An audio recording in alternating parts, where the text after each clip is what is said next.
Hello, welcome back to another video. My name is Gemma and today we are doing my August wrap up.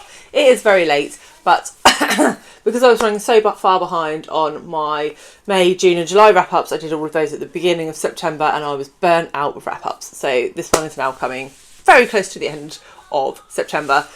Alas, I read some good books. Let's talk about them. So I read 12 books in August and I DNF'd 2. I did read some great books, but I didn't have any 5 stars in August, though I did have a lot of 4 stars and one 4.5 star read. So let's talk about him and yeah, let's crack on. So in 14th place, I'm starting with DNFs. I have Praiseworthy by Alexis Wright, which was actually on my September TBR. I started it slightly early, DNF'd it before we even got into September. So that sort of tells you my thoughts on that book. I would say Alexis Wright's writing style is very difficult to get into, and I picked it up at a time where I didn't want to use that much of my brain capacity.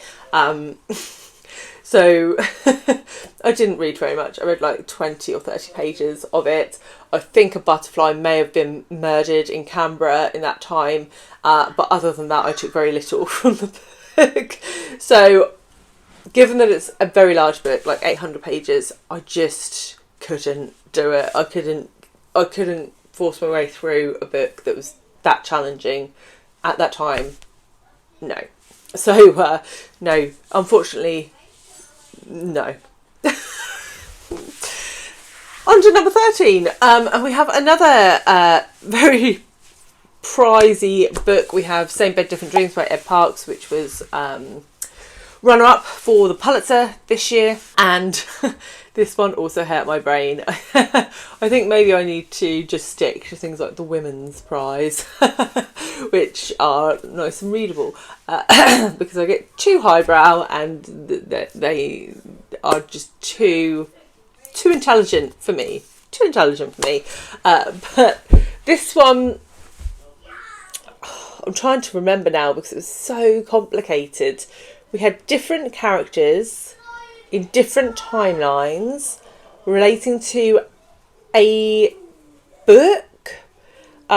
So yeah, it was really convoluted. It was one of those books that you would have to be reading that and nothing else and be really, really honed in on it to understand what was going on, or read it several times. And yeah, I got probably about quarter of the way through it and it was just too much. And I felt like I didn't know enough about Korean history to understand where the author had changed historical events and what was built on true historical events, and yeah, it was all very complicated and beyond my level of understanding, so I DNF'd it. Moving to books I actually finished, and actually we didn't have any real low scorers this month. So the first book up is a 3-star read, and that is Headshot by Rita Bullwinkle. I have done a full review on this, so I'll leave that linked below if you want to check it out. But this follows 8 teenage girl boxers at a tournament in Rio, and we go through the tournament inside the girls' heads, basically understanding what they're thinking as the competition progresses. And it was just too repetitive and too plotless for me at the end of the day. So yeah, like I said, I've got more thoughts on that in my solo review, but yeah, it wasn't a me book. In at number 11 we have Nails and Eyes by Kaori, Fujino, translated by Kendall, Heitzman. This was also 3 stars and this was short stories. It was 3 short stories, and I thought it was fine. But I'm not a short story person. I thought maybe like Japanese creepy horror-esque might float my boat, but it didn't. It was fine, but it was, again, you just feel like you're starting to get into a story and then it finishes and you're onto another one, completely different characters. I would say I did really like the first story. I liked the first story and the last story more than the middle story, but yeah, they were fine, but kind of average for me. Then in at number 10 we have another Booker book, which at the time that I read it, it was long listed. It is now shortlisted, and that's Stoneyard Devotional by Charlotte Wood. And this follows a woman who enters a nunnery in Australia following some things in her personal life and her life in this nunnery, interacting with these nuns. There's like a plague of rats and we sort of like flit to her past, and there are things that happen in the current timeline that are linked to her past and people that are linked to her past. And again, too character led, too plotless for me. I thought the writing was nice, but ultimately I've pretty much forgotten everything that happened in that book, so yeah, not a stellar read for me.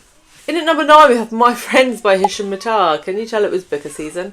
And this follows a man who effectively is exiled from his home country following a specific incident at a political rally in London, and it sort of explores themes of home and exile and loneliness and solitude and friendship.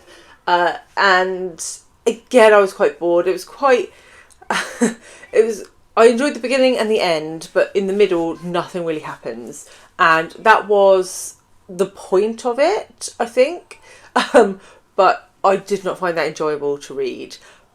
I have a solo review. It's linked below. Most people, or generally people, are really enjoying this book. So, you know, take what you will. If you generally agree with me, then you will probably agree with me on this. If you generally disagree with me, then you will probably love this. Yeah, I thought it was fine. Like the best of a bad bunch. Yeah, not my jam. And then we move to The Premonition by Banana Yoshimoto, translated by Asa Yoneda.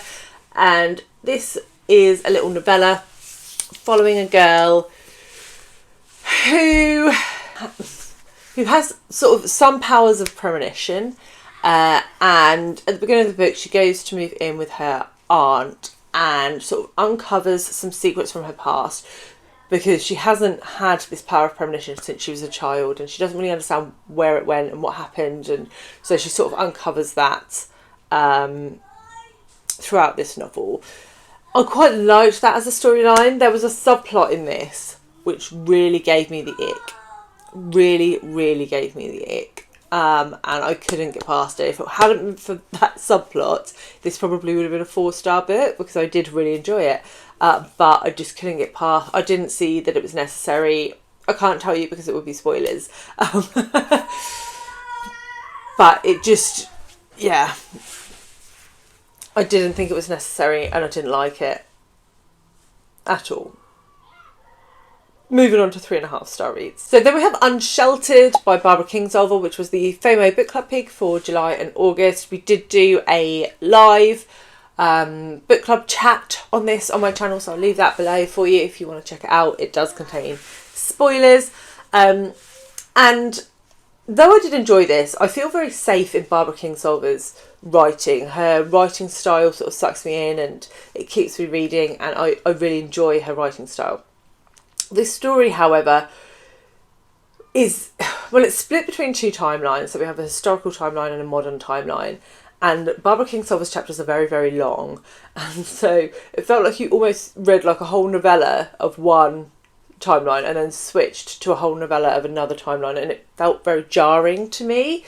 I also didn't think the two linked very well. Some people disagreed with me, and when we talked about it, there were links between the 2 timelines. Of course there were. But I didn't feel that they were close enough to really warrant being in the same book. They could have been 2 separate books or part of a series, perhaps. But yeah, that didn't quite work for me. This was very much Barbara Kingsolver talking about a lot of social and political issues through her characters. And she had some fantastic characters in this book, don't get me wrong. I really, really loved Tig, who was the daughter, and I loved the curmudgeonly old grandfather that was very politically incorrect in everything that he did. So there were some great characters in this book.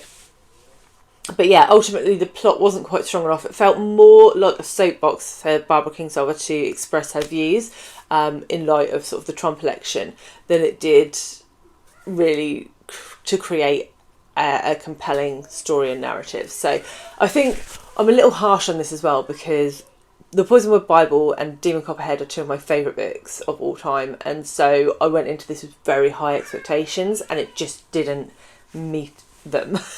So yeah, I did enjoy it. I think it's a good book, but it's nowhere near sort of the calibre of those other two books that I mentioned. So there we go. Okay, now we're going to move into 4-star territory, and we have a book that I actually liked. That was Wild Horses by Colin Barrett. Again, for all books, I have solo reviews, so I'll link that below. But this one is set in Ireland, and we follow a cast of characters who are sort of drawn into a situation where some drug money has gone missing, and so someone is kidnapped and they're trying to get him back and all of this sort of stuff. But it's really, again, a character study. The Book of Judges love a character study this year. And it looks at these different characters and how growing up in this environment shapes them all differently and causes them to have different approaches to maybe moral dilemmas. But I did enjoy it. I thought it was really good. Though I would say it's fading a bit for me now. Having read it a month or so ago, it's not really staying with me. So yeah, it was a 4-star read at the time. I enjoyed it. It was a fun read. I don't really have much more to say on it, to be honest. Then in at 5th position we have Love Marriage by Monica Ali, and this book took me by surprise because it wasn't quite what I was expecting. We are following a young woman and her fiance. The young woman is Muslim, and her parents are of Indian descent, and the boy is white, raised by a single feminist mother. And so I thought it was very much going to be about their relationship, and that is a factor in this book, but it's so much more than that.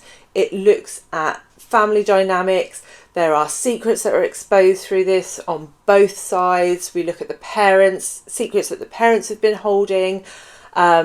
Both of these characters are doctors, so there was a little bit in there on sort of like the medical system in the UK as well. And yeah, it was really rich in themes and character, and it obviously I thought I'd like it going in, otherwise I wouldn't have picked it up, but it did exceed my expectations, and I really enjoyed it and would highly recommend.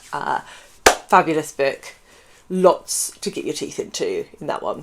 Next up, in 4th position, we have What You're Looking For Is in the Library by Michiko Aoyama, translated by Alison Watts. And this was my work book club pick, and I am surprised that I liked this as much as I did. So this is short stories, a little bit like if you've read Before the Coffee Gets Cold. It's like almost interconnected short stories. So we are following characters who go to this community library. They end up there for one reason or another, and the librarian helps them by giving them a book.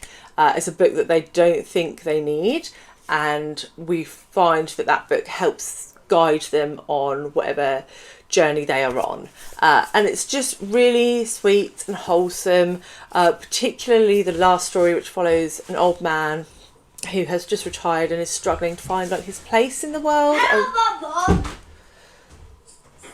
I really enjoyed that one. And then we sort of see, as you work through the stories, you sort of see the characters from previous stories sort of on the periphery of the new stories. And I just thought it was lovely. I thought it worked really well. It was really wholesome and warmed my cockles, which I was in the mood for. So yeah, really liked it. Really recommend. In at 3rd position, I have Northwoods by Daniel Mason. So I've been meaning to get to this book for a long time, ever since it was released last year. So I finally got to it. And again, I seem to have read a lot of books that have short story vibes. And this is the story of a house in a wood in the States. And we follow this house through its occupants. So when the house is first built, and it also follows nature events in the house as well. So if the house is derelict, we might see like the creatures that are living in the house or that like disturb the house through that period. And I really enjoyed it. It was very different to anything I'd read before. And I also liked the way that the previous stories played a role in the the current stories. So you could see those links coming through, and it linked nicely together at the end as well.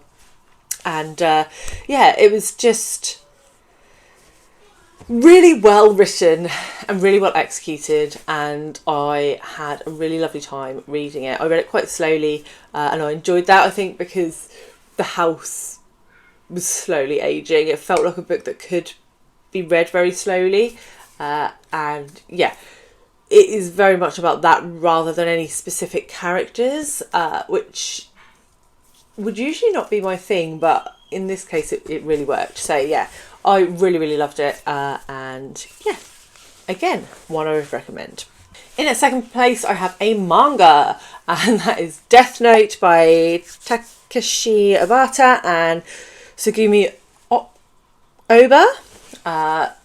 And yeah, this was fun. This was a fun ride. So this is about a young man who finds a notebook, the Death Note, and if he writes someone's name in the book, they will die. And he can stipulate the time and the cause of death. And he decides that he is going to be this shining light in the world, and he's going to just kill all horrible people, murderers and villains. But very soon the police clock on to the fact that like all these horrible murderers are dying of heart attacks in prison, and then they're on the hunt for him.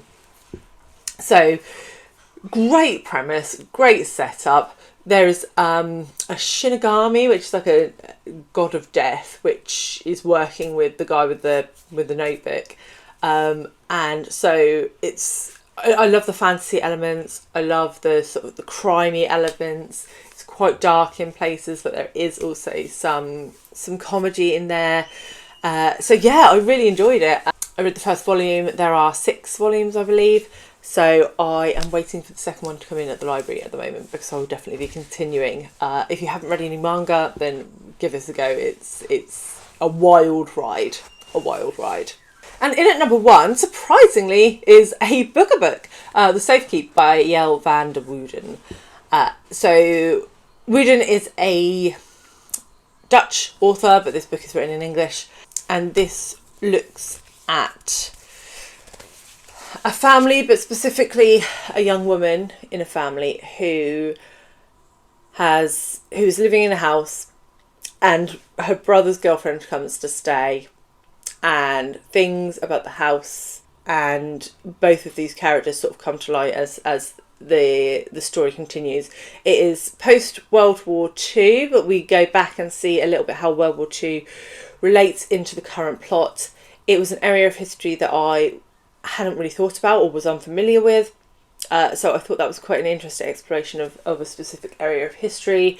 I really liked the relationship between the 2 main characters and how that evolved. I liked the atmosphere that was created. It felt quite gritty and dark in places, and I'm always there for grey and dark. And yeah, I think it just continued to gather steam as the book went on, and by the end of it I couldn't put it down. So yeah, really enjoyed that one. Again, I have a solo review, so I'm not going to labour it here, but I'll leave it below if you missed it. And that is the 12 books and the 2 DNFs that I had for August. I would love to know what you guys read in August, what you loved, what you didn't love.